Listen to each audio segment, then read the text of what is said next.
So recently, Pope Francis made a comment on civil unions, that same-sex people should have civil unions. In that sense, they are recognized by law. And then I don't know what further he is going to say on this issue. But this was enough to create a havoc within the Catholic Church, within the true members of the Catholic Church, and this made many secular as well as many non-Catholic secular people very happy about Pope Francis, and he is now becoming their hero again and again. And you know, Again, the second people who are happy about it are sedevacantists and people who deny Vatican II, people who deny the institution of papacy after Vatican II, and people who deny the Novus Ordo Mass, and all those people. So basically, on one side of the spectrum, who like there is, if you look, it's not exactly the case, but let's say the traditionalist and the modernist, both of them are happy with what Pope said. The modernists are happy because this is what they wanted to hear.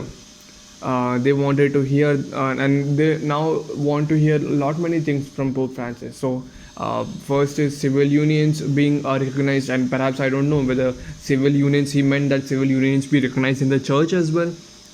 He would be further, like, people want him to hear that that abortion should be okay, abortion should not be criminalized, and the crusade that the Catholic Church is having over abortion should be done away with. Then the secular side also wants to hear that the homosexuality should not be a sin at all.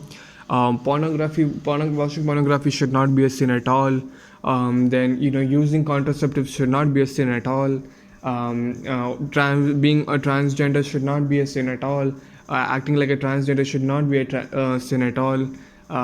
Then perhaps, who knows, again, this thing, the fact that you don't need to evangelize, that should be the case. You are born a Catholic, be a Catholic, that's it. You don't need to evangelize, you don't need to make sure many Catholics, many people are brought within the mother church, and all these things. So no missionary activity at all, and all these, whatever the secular world, non-Catholic world wants to hear.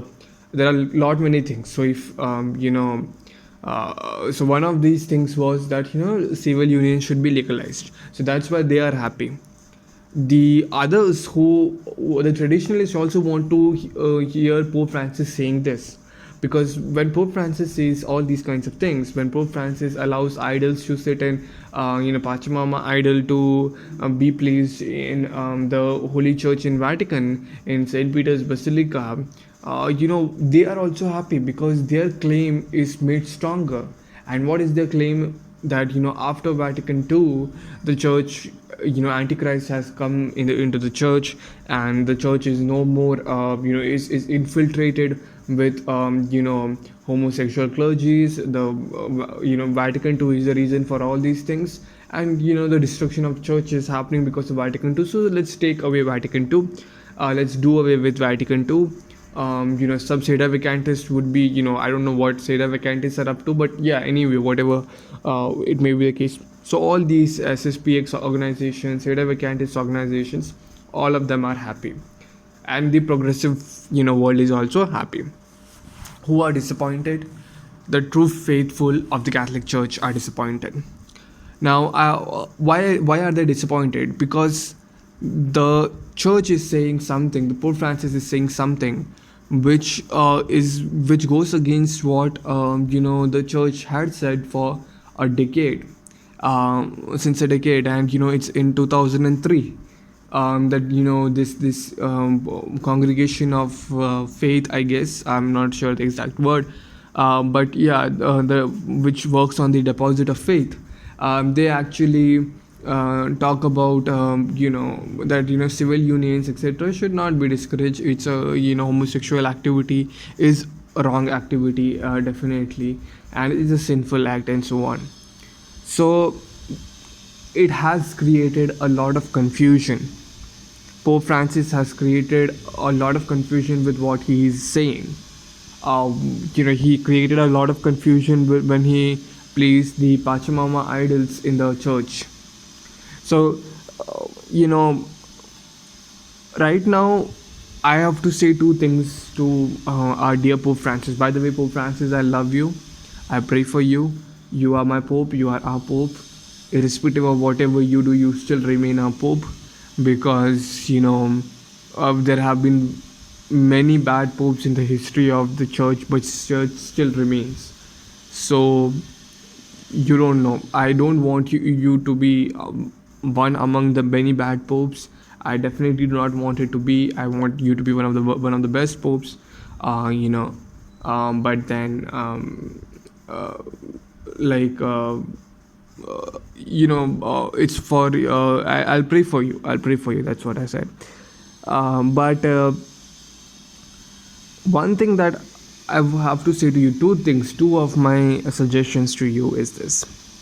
The first thing is that, see, Pope doesn't need to be a know-it-all. But if Pope is not a know-it-all, he should acknowledge that he is not a know-it-all. And when you don't know things, then you please say that I don't know. It's absolutely fine to say that I don't know. But rather than saying things which confuse the church, and you are not an ordinary priest, whatever you are saying is taken as the commandment by the faithfuls, and definitely by the world at large. So please don't say things which conflict what the church has taught. And let's say if you want to change the teaching at all, if you want to change teachings based on practical circumstances and whatever be the case, I don't want to get into details. Some changes could be made in the teachings with regard to, let's say, how we are what is the less evil, out of the two evils, which will be the less evil that we could have. If you want to change teachings on that level, please do it ex cathedra, or if not ex cathedra, please do it through an official circumstance, not with an interview. Officially say through your official capacity as a pope, in the Vatican, make the proclamation that this is the thing. Set call the bishops and make the the congregations work together and do something. So please don't just say things randomly in an interview which goes against what the church has been traditionally teaching till now. That is the first and foremost thing that I would like to say. Secondly, in my opinion, call for an ecumenical council on all these controversial issues and set things once and for all. You clear what the church is up to on issues of homosexuality. You clear what the church is up to on issues of transgenderism. You clear what church is up to on different issues. Call an ecumenical council. Sit as a pope which is papally infallible. When he's sitting in an ecumenical council, papally infallible, and do it in the official manner.